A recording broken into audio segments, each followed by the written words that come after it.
God is dead. Not in a cathedral, not in a book, not in a debate. In you.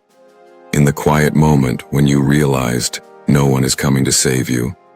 No grand plan, no moral safety net, no invisible force correcting your mistakes. Just consequences. The only purpose in life is the one you give it. And for a moment, that realization felt like a loss, like something sacred had been taken. But what if nothing was taken? What if something was removed, so something stronger could emerge?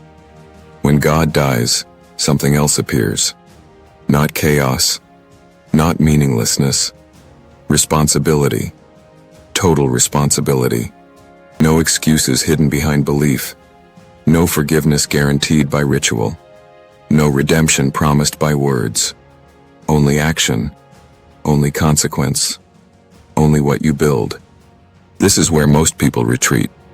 They rebuild softer beliefs, more comfortable illusions, something to protect them from the weight of reality. But a few people don't retreat. They step forward. These individuals understand something most never will. Morality, as it is often taught, is not neutral. It is a system that rewards obedience, discourages independence, and quietly punishes those who think for themselves. One thinker dismantled blind faith. Another exposed power hidden behind virtue. Another defended the individual against the collective. Another declared that man must rise beyond inherited morality. Different voices. Same message, you are not bound. Unless you choose to be. The so-called amoral individual is misunderstood. Not because they lack values, but because they refuse to borrow from others. They do not act without principle.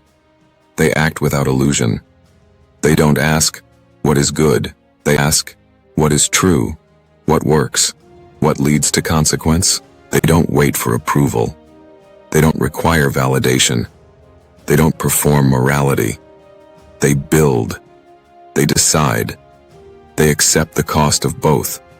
This is not comfortable, because it removes something many people depend on, excuses. If there is no higher force guiding you, you cannot blame misdirection. If there is no divine plan, you cannot hide behind fate. If there is no moral authority above you, you must become one within yourself. That is terrifying, because most people do not want freedom. They want protection. Actulint does not mourn the death of God. It studies what replaces him. It studies the individual who can stand without illusion, who can act without permission, who can think without fear.